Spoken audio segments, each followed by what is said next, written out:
He didn't recognize me. I hadn't seen him in 7 years. 7 years since the night he walked out of my apartment, leaving behind a letter that said, "I'm sorry, I can't love you the way you deserve." No warning, no goodbye, just silence. 7 years is supposed to be enough to move on, to heal, to forget the color of his eyes, the sound of his laugh, the weight of his lies. But no one tells you that some wounds don't close, they just learn how to stay quiet. I wasn't looking for him. Not that day, not in that city. I had changed everything. My name, my job, even my voice. I wasn't Lena anymore. I was Alina Quinn, a consultant, polished and put together. A woman who'd survived the worst and came back shining. I was walking through the hotel lobby, there for a client meeting, coffee in hand, phone buzzing. And then I saw him, across the room, in a tailored navy suit, talking to someone on his team, smiling in that way that once made my chest ache. Daniel West. My breath caught. I turned, ready to disappear, but fate, cruel and curious, had other plans. He looked up, and his eyes landed right on mine. I froze, expecting the shock, the recognition, the guilt, but instead, he smiled, politely, like I was a stranger. "Hi, I'm Daniel." "Daniel, you must be from the Hartley account?" I blinked, nodded. "Yes," I managed. Alina Quinn." He extended a hand. I shook it, and in that moment, everything shattered. He didn't know me. Not a flicker of recognition, not a pause, not even the hesitation of a man remembering a ghost. Just blank charm. We talked business, exchanged details, laughed about the weather. And I smiled, like I wasn't dying inside. Like I didn't still remember how he smelled at 2 a.m. How he once kissed my forehead and whispered, "You're my forever." Like I hadn't once planned my entire future with him. Later that night, I sat in the hotel room, staring at the ceiling. Heart pounding, thoughts spinning. He didn't know me, but I knew him. And something about the way he looked at me now. Something about the way he leaned in when I spoke. The softness in his eyes when I laughed. He was drawn to me, just like before. I told myself it didn't matter, that I would do the job, leave, and never look back. But then, the next morning, a note slid under my door. "Dinner, 7 p.m., just you and me, D." And my heart whispered, "This time you get to choose how it ends." I said yes to the man who once broke me. I told myself it was just dinner, nothing more. A polite yes to a business dinner, a chance to keep things professional. But I knew the truth. I was curious, angry, intrigued. I wanted to see what version of himself he would bring to the table. Would he flirt again? Would he talk about dreams he once shared with me, now repackaged for someone new? Would he recognize a flicker of my soul even if my name, hair, and smile had all changed? 7 p.m. came too fast. I stood in front of the mirror longer than I meant to, pulled back my hair, put on the lipstick he used to love. Deep red, not because I wanted to seduce him, but because I wanted him to feel something, anything, even a whisper of recognition. The restaurant was dim, elegant. He was already there, waiting. 2 glasses of wine on the table, that same crooked grin that once melted all my defenses. He stood when he saw me. "You look stunning." I smiled. "You don't look so bad yourself." He pulled out the chair. Gentle, attentive, like the man I once believed in. Before the letter. Before the silence, before the years of stitching myself back together, we talked. About work, travel. Books we liked, music we didn't. He leaned in, laughing at something I said, and touched my wrist lightly. "You feel familiar?" he said. I froze. "Do I?" He nodded. "It's strange. I feel like I've met you before, but I would have remembered someone like you." That hit harder than I expected, because he had met me. He had loved me. And he had left me. "Maybe we met in another life," I said, lifting my glass. "Or maybe we weren't ready for each other yet." He looked at me like I'd just read his mind. I used to believe in things like that. Then life happened. "What happened?" I asked gently. He looked down at his glass. "Accident, 3 years ago. Memory loss, not everything. Just patches. Faces, names, relationships. I lost people, or maybe they lost me." My breath caught. He didn't just leave me. He might have forgotten me. Not by choice, but by fate. And somehow that hurt worse. The night ended with a soft smile, a gentle touch on my arm, and a question I never thought I'd hear from him again. "Can I see you again, Alina?" I hesitated, looked him straight in the eye, and said, "Yes." But this time, I wasn't the girl begging to be chosen. This time, I was the woman who chose. The ring that should have been mine years ago, we met again. Then it became routine. Cafes after meetings, quiet dinners, Late night walks where the city lights blurred just enough for secrets to hide behind every glowing window. Daniel was charming, effortlessly so. But this time I saw through it all. I wasn't a girl falling for magic. I was a woman holding a mirror to a past he no longer remembered, and I no longer needed to chase. But then, he said something that shook me. I bought a ring once, years ago, for someone I was going to marry. My heart skipped. What happened? He looked away. She's gone. I think I lost her before I even gave it to her. I swallowed hard. He continued. I kept the ring, though. Don't know why. Maybe I thought I'd know when it belonged to someone again. A week later, we were in a small antique bookstore. He reached for a novel behind the counter and accidentally knocked over his bag. A box fell out. Simple. Black velvet. I froze. He picked it up quickly. Looked a little embarrassed. Sorry, he laughed. Guess the universe wants you to see everything. May I asked, pointing at the box. He hesitated, then nodded. I opened it slowly. And there it was. The ring. Gold, elegant, with a small sapphire in the center. My favorite stone. Still was. I held it in my palm like it might burn through me. I remembered the night we sat on his apartment balcony. Me wrapped in his hoodie. Him brushing my hair behind my ear. If I ever propose, he said then, it'll be with a sapphire. B'sayim. Kids, you shine different. That night came flooding back. Not with pain, but with the cruel poetry of it all. I looked up at him. It's beautiful. He smiled gently. It always reminded me of someone I couldn't quite forget. I handed it back. Maybe you didn't forget her. Maybe you just didn't know how to carry her memory. He looked at me like I had just unlocked something. And I realized I still wore her grief, but he wore her shadow. Later that night, he walked me to my door, paused. I know this might sound strange, but being with you feels like coming home. I swallowed the lump in my throat.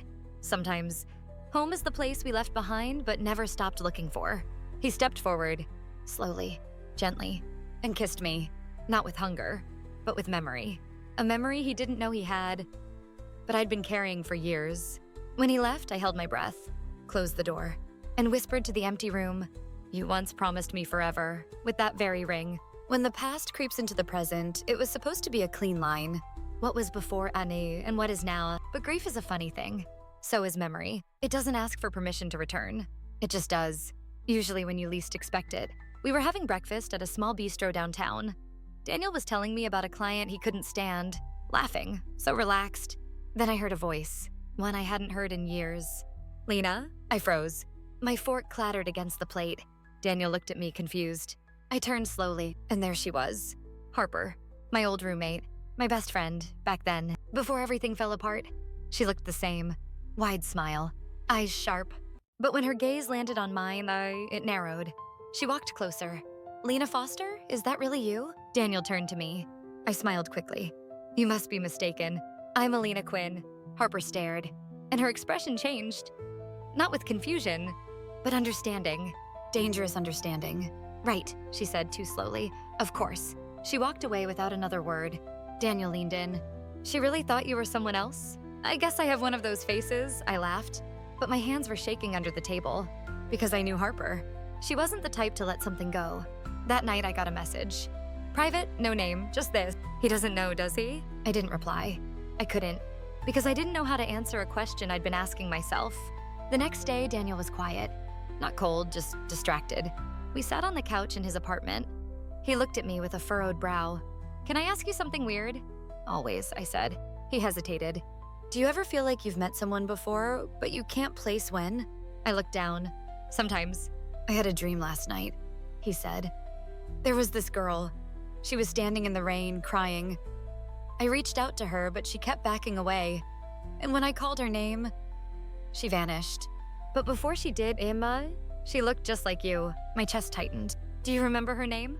He nodded. Lena. I forced a laugh. That's pretty. Maybe you knew her once? He shrugged. Maybe. Or maybe my brain's just making stuff up. But we both knew something had shifted. Later that night, I opened my laptop. Typed her name. Lena Foster. My old name. I stared at the search results. I wasn't there. I had erased her carefully. Perfectly. But people remember. And now? The past wasn't creeping in. It was banging at the door. The first time he called me his everything again. The days blurred. Daniel and I grew closer.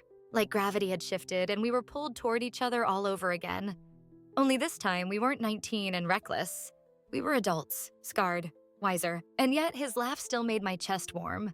His hand on my back still made the world go quiet. But there were cracks, little moments where memory flickered behind his eyes. A song playing in a cafe, a phrase I used that made him pause. Or the way I brewed tea exactly how he liked it, before he ever told me. He started dreaming more, waking up breathless, distant. She was there again, he whispered one morning. The girl in the rain. Did you speak to her this time? I asked. He shook his head. She just stood there, silent. But I felt like she knew me, like she was waiting. And then came the night everything cracked open. We were at his place, a simple dinner. Pasta, wine, laughter. He told a joke so ridiculous I snorted, covered my mouth, embarrassed. But he stared at me, like he'd just heard a sound that didn't belong in this timeline. You used to do that, he said softly. Back then. I froze. Back when? He blinked, shook his head. Sorry, I don't know where that came from. Later we sat on the balcony, lights of the city flickering below. He pulled a blanket over my shoulders, then turned to me, eyes searching, heart bare. I don't know why I'm saying this, but I feel like I've been falling in love with you for a long time. Even before I met you. Even before I knew your name. My heart clenched. Daniel, but he cut in. You feel like something I lost. Something I can't forgive myself for losing. And now that I've found you, I don't want to lose you again. And then, the words. The exact words he once whispered to me on a rooftop in autumn 7 years ago. You're my everything, even if I never deserved you. I couldn't breathe. Tears burned behind my eyes. He was saying it again, to me, but without knowing it was me. Why did you say that? I whispered. He looked confused. I don't know, it just came out. Feels like something I've said before. I turned away, afraid he'd see everything in my face. Every broken piece. Every rebuilt version of myself that still cracked when touched too gently. Because now I knew, his heart still remembered me. Even if his mind didn't. And that kind of love, that kind of grief, it lives forever. The journal, he never meant for me to read, it wasn't intentional. I wasn't snooping. He had left the journal on the nightstand. Half open, pages fluttering from the breeze of the window. We had just finished dinner. He was in the shower. And something about the way the journal sat there, it called to me. I hesitated. I knew it wasn't right. But something in me, the part that had waited years for answers, needed to know. Was I just a warm presence in a cold world? Or was he remembering? Even if he didn't realize it. I sat on the edge of the bed, opened the journal, page after page of scribbled thoughts, business notes, dreams, little confessions. Then, on a page dated only weeks ago, my heart stopped. I saw her again, the girl in the rain. I don't know her name, but she feels like mine. When I wake, I ache in places I can't explain. She's slipping further away. I turned another page, and there, underlined in black ink, was my name, Lena. Why does this name come to me when I'm alone? Why does it feel like a scar I forgot to heal? Who was she? I covered my mouth. Tears welled up so fast I couldn't stop them. He was trying to reach me. Through dreams, through writing, through the fog of memory. He remembered the feeling, the weight, the ache. Even if my face had vanished from his mind, my name had carved itself into his soul. I closed the journal just as he stepped out. Hair damp, towel around his neck. He smiled when he saw me. You okay? He asked. I nodded quickly. Yeah, just tired. He kissed the top of my head. Sleep here tonight? I nodded again. But sleep was impossible, because next to me lay the man who broke me. And yet, he was holding on to pieces of me he didn't even know he still had. In the dark, he whispered half asleep. Lena, I turned my face to the ceiling and whispered back, I'm right here. But he was already asleep, dreaming of me, the moment I almost told him the truth. We were sitting on the floor of his living room, 2 wine glasses half empty, a jazz record spinning softly in the background. The kind of night that feels fragile. Like if you speak too loud, the truth might fall out and shatter everything. Daniel leaned back against the couch, eyes tired but open. I've been thinking, he said, about things I don't remember. I turned my gaze away. Like what? He rubbed his hands together. Restless. Like how there's this hole in my story. Like I was someone else once. And I did something terrible. And now I'm afraid I'm being punished for it. Like I don't deserve this. Us, because I broke something I don't even remember having. I held my breath. His voice dropped to a whisper. Sometimes I wonder if I broke someone. If I loved her, then left her. And now the universe gave me you to remind me what I lost. That was it.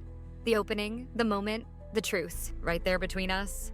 I looked him in the eyes, my hands shaking, my lips parting. Daniel, he leaned in slightly, waiting, needing. I stopped. His face, so open, so raw, so unaware. He didn't know. He couldn't. And if I told him now, would it free me? Or would it destroy everything we had rebuilt? I looked away, bit my lip until I tasted blood. Then I said something else. Something safe. You're not being punished, Daniel. You're just human. We all are. He exhaled slowly. Thank you, he said. I don't know why, but when I'm with you, I feel forgiven, even if I don't know what I did. He leaned his head on my shoulder, his voice barely a breath. Please don't ever leave. And in that moment, I hated myself a little, because I wasn't lying, but I wasn't telling the truth either. Later, after he fell asleep on the couch, I stood in the kitchen, staring at my reflection in the microwave door, half Clara, half Alina, half hope, half ghost. I opened my phone, typed a message to him. Just one sentence. You already knew me once. You loved me then too. I stared at it, trembled, and deleted it, because I couldn't lose him again. Not yet, even if it meant lying just a little longer. She came back, and she knew who I was. It happened on a Thursday. Sky was heavy with rain. Daniel was out of town for a meeting, and I was alone at his place, curled up with a book. Then the doorbell rang. I wasn't expecting anyone. I opened the door, and there she was, Harper. No smile, no hesitation, just the kind of quiet that warns of a storm coming. Hello, Lena, she said. No Alina, no soft introductions. Just the truth, dropped like a bomb. I stepped aside. Come in. She walked in slowly, eyes scanning everything. You live with him now? Not exactly. But he's in love with you again, isn't he? You don't know that. She turned sharply. I do. I saw the way he looked at you, the way he held your hand. He thinks you're someone else, and he's falling all over again. I didn't answer, because I couldn't. She sat down. Her voice softened, but her words didn't. Why are you doing this, Lena? I hesitated, then finally said it, because I never got to finish the story. He left. No goodbye, no closure. Then he forgot me, but my heart never did. Harper stared at me for a long time, then said, You know what hurts the most? You're not being honest. But he is. This is probably the first time he's ever loved without ghosts. That hit me harder than I expected, because it was true. Daniel wasn't playing a game. He was loving, blindly, vulnerably. But me? I was loving with armor. She stood, pulled something from her coat pocket. An old photo. The three of us. Me, Daniel, Harper, smiling in a summer sun that felt like a lifetime ago. She placed it on the table. You need to tell him soon, because if you don't, and he finds out from anyone else, it won't be love anymore. It'll be betrayal. As she walked to the door, she turned one last time. And Lena, I'm not here to ruin you. I'm here because I remember the girl you were, and she deserves better than this. When the door shut, the silence was unbearable. I stared at the photo. 3 people. Now just pieces. Later that night, Daniel called. Missed you today, he said. Felt weird being away from you? I closed my eyes. There's something I need to tell you soon, I whispered. He paused. Are you okay? I don't know, I said, but I think I'm about to be. And for the first time in weeks, I wasn't afraid of the truth. I was afraid of what love looked like after the truth. The man who remembered too late. It started with a dream, but this time he wasn't just seeing shadows in the rain. He saw her face, my face, not Alina, not the version he knew now, but me, Lena, the girl in the red dress spinning barefoot in his old apartment, laughing as he played an out-of-tune guitar. He woke up in a sweat, hands shaking, breath short, and a name in his mouth he hadn't spoken in years. Lena. This time he didn't whisper it into sleep. He said it out loud, fully awake, fully aware, and then he stared at the empty side of the bed, where I had just been hours before.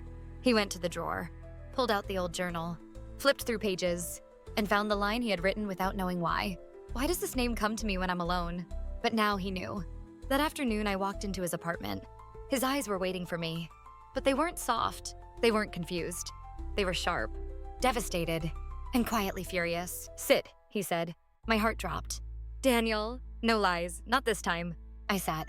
He pulled out the photo Harper had left behind. The one with us 3. Is this you? He asked. I didn't answer. Didn't have to. I remembered last night, he said. Everything.